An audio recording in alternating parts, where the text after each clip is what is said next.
Hi dear students, transfer pricing ಈ ಕಾನ್ಸೆಪ್ಟಲ್ಲಿ another problems like 6 ಮಾರ್ಕ್ಸ್ಗೆ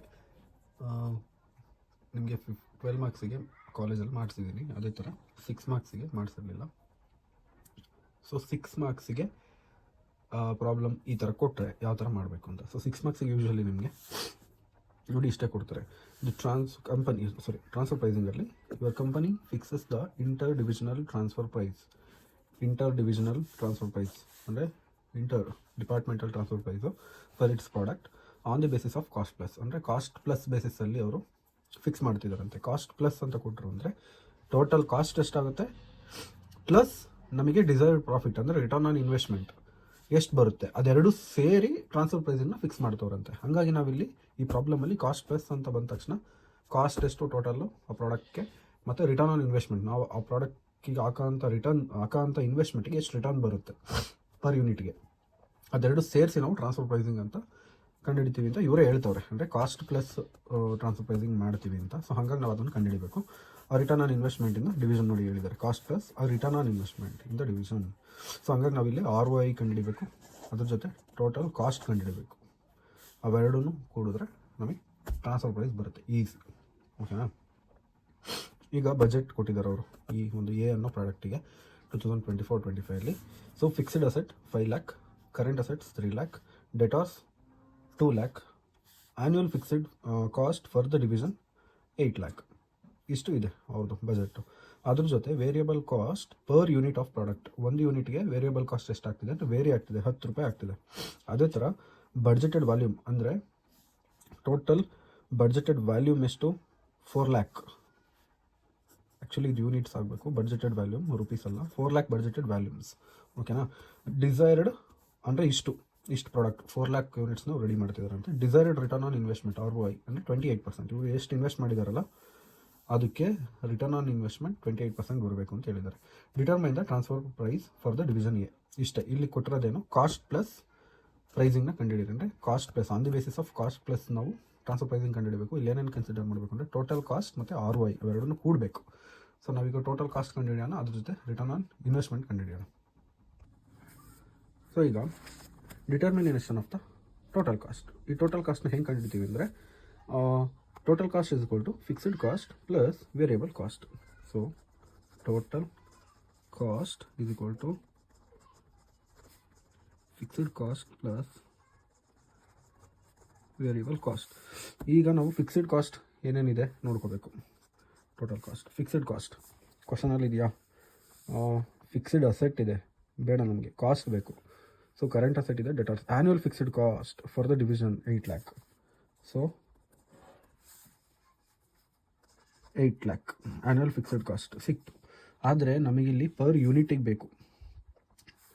annual fixed cost ಇಷ್ಟ ಆದರೆ ಅಂದರೆ ಎಷ್ಟು ಇದನ್ನ ವ್ಯಾಲ್ಯೂಮ್ನ ರೆಡಿ ಮಾಡ್ತಿದ್ದಾರೆ ಪರ್ ಯೂನಿಟಿಗೆ ಅಲ್ವಾ ಬೇಕಾಗಿರೋದು. ಸೊ ಬಡ್ಜೆಟೆಡ್ ವ್ಯಾಲ್ಯೂಮ್ಸ್ 4 lakh ಇದೆ. So 4 lakh divided by 4 lakh ಮಾಡಿಕೊಂಡ್ರೆ ನಮಗೆ ಫಿಕ್ಸ್ಡ್ ಕಾಸ್ಟ್ದು ರೇಟ್ ಗೊತ್ತಾಗುತ್ತೆ.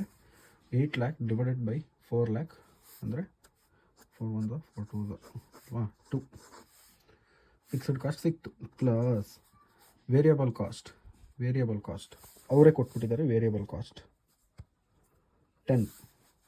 ಸೊ 10 ಅಂದರೆ ನಮಗೆ ಟೋಟಲ್ ಕಾಸ್ಟ್ ಸಿಕ್ತು. Total cost 12. ಈಗ ನಮಗೆ ಎರಡನೇದು determination of ROI return on investment ಕಂಡುಹಿಡಿಬೇಕು. ಎಷ್ಟು ROI ಅವರು ಕೊಟ್ಟಿದ್ದಾರೆ? 28%. ಓಕೆನಾ? 28% ಕೊಟ್ಟಿದ್ದಾರೆ. ರಿಟರ್ನ್ ಆನ್ ಇನ್ವೆಸ್ಟ್ಮೆಂಟ್ ಅಂದರೆ ಈಗ ನಮಗೆ ಇನ್ವೆಸ್ಟ್ಮೆಂಟ್ ಬೇಕು. ಏನೇನು investment in the sense of ಯಾವುದ್ಯಾವುದು? ಫಿಕ್ಸ್ಡ್ ಅಸೆಟ್ ಇದು ಒಂದು ಇನ್ವೆಸ್ಟ್ಮೆಂಟ್ ಅಲ್ವಾ. ಕರೆಂಟ್ ಅಸೆಟ್ಸ್ ಕೂಡ ಇನ್ವೆಸ್ಟ್ಮೆಂಟ್, ಅದ್ರ ಜೊತೆ ಡೆಟಾರ್ಸ್ ಕೂಡ ಇನ್ವೆಸ್ಟ್ಮೆಂಟ್. ಸೊ ಇವು ಮೂರನ್ನು ನಾವು ಕಂಡುಹಿಡ್ಕೋಬೇಕು. ಇಲ್ಲಿ ಹಾಕ್ಕೊಳ್ಳೋದಷ್ಟೇ. ಫಿಕ್ಸ್ಡ್ ಅಸೆಟ್ ಎಷ್ಟು? 5 lakh. ಅದೇ ಥರ ಕರೆಂಟ್ ಅಸೆಟ್ ಎಷ್ಟು? 3 lakh. ಅದೇ ಥರ ಡೆಟಾರ್ಸ್ ಎಷ್ಟು? 2 lakh. So total together 538 to 10 lakh ಬಂತು.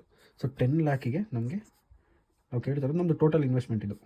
ಇದಕ್ಕೆ 28% ನಾವು ರಿಟರ್ನ್ಸ್ ಕೇಳ್ತಿದ್ದೀವಿ. ಸೊ 28% ಅಂದರೆ 2,80,000 ಅಲ್ವಾ. ಈ 2,80,000 ನಮಗೆ ಇಂದ ಫುಲ್ ಅಮೌಂಟ್ ಬಂತು. ಬಟ್ ನಮಗೀಗ ಬೇಕಾಗಿರೋದು ಪರ್ ಯೂನಿಟ್, ಅಂದರೆ ಒಂದು ಯೂನಿಟಿಗೆ ಎಷ್ಟು ಬೇಕು ಅಂತ. ಹಾಗಾಗಿ ಈಗ 2,80,000 ಬಂತು. ಬಟ್ ನಮಗಿಲ್ಲಿ ಟೋಟಲ್ ಪ್ರೊಡಕ್ಷನ್ ಅಂದರೆ ಬಡ್ಜೆಟೆಡ್ ವ್ಯಾಲ್ಯೂಮ್ ಎಷ್ಟು ಕೊಟ್ಟಿದ್ದಾರೆ 4 ಲ್ಯಾಕ್. ಸೊ ಇವಾಗ ನಾವಿಲ್ಲಿ 2,80,000 divided by 4 lac budgeted volume ಹಾಕಿದಾಗ ಪರ್ ಯೂನಿಟ್ ಎಷ್ಟು ಬರುತ್ತೆ ನಮಗೆ, ರಿಟರ್ನ್ ಆನ್ ಇನ್ವೆಸ್ಟ್ಮೆಂಟ್ ಪರ್ ಯೂನಿಟ್ಗೆ ಎಷ್ಟು ಬರುತ್ತೆ ಅಂತ ಗೊತ್ತಾಗುತ್ತೆ. ಸೊ ಇಷ್ಟು 0.7. ಇದನ್ನು ನೀವು ಕ್ಯಾಲ್ಕುಲೇಟ್ ಮಾಡಿ. 0.7 ಬರುತ್ತೆ. 28 ಡಿವೈಡ್ ಬೈ 40, 0.7 ಪರ್ ಯೂನಿಟ್. ಈಗ ನಮಗೆ ರಿಟರ್ನ್ ಆನ್ ಇನ್ವೆಸ್ಟ್ಮೆಂಟು ಸಿಕ್ತು. ಈಗ ಅವ್ರು ಕೇಳಿದ್ದೇನು, ಟ್ರಾನ್ಸ್ಫರ್ ಪ್ರೈಸಿಂಗ್ ಏನು, ಕಾಸ್ಟ್ ಪ್ಲಸ್ ಬೇಸ್ ಮೇಲೆ ಅಲ್ವಾ. ಅಂದರೆ ಅವರೇ ಕ್ವಶನಲ್ಲೇ ಕೊಟ್ಬಿಟ್ಟಿದ್ದಾರೆ.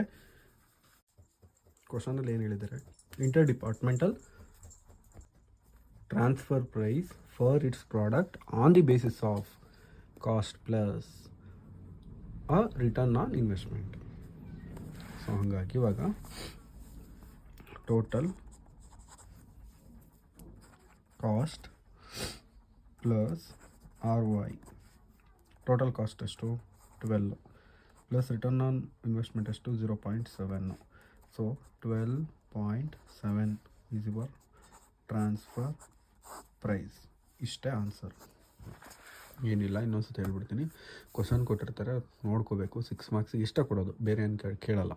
ರಿಟರ್ನ್ ಆನ್ ಇನ್ವೆಸ್ಟ್ಮೆಂಟ್ ಮೇಲೆ ಕಾಸ್ಟ್ ಪ್ಲಸ್ ಮೇಲೆ ನೀವು ಟ್ರಾನ್ಸ್ಫರ್ ಪ್ರೈಸ್ ಕಂಡುಹಿಡಿಯಿರಿ ಅಂತ.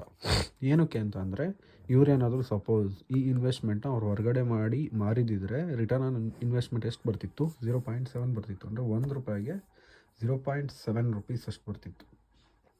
ಹಾಗಾಗಿ ನಾವು ಹೊರಗಡೆ ಮಾರಲ್ವಲ್ಲ, ಈ ಒಳಗಡೆ ಅಂದರೆ ನಿಮಗೆ ಇಂಟರ್ ಡಿಪಾರ್ಟ್ಮೆಂಟಲ್ಲಾಗಿ ನಾವು ಕೊಡ್ತಾ ಇರೋದ್ರಿಂದ ಹೊರಗಡೆ ನಾವೇನು ಅರ್ನ್ ಮಾಡ್ತಿದ್ವಿ ಅದನ್ನು ಸೇರಿಸಿ ನೀವು ನಮಗೆ ಟ್ರಾನ್ಸ್ಫರ್ ಪ್ರೈಸನ್ನು ಹಾಕ್ಕೊಡಿ ಅಂತ ಹೇಳಿ.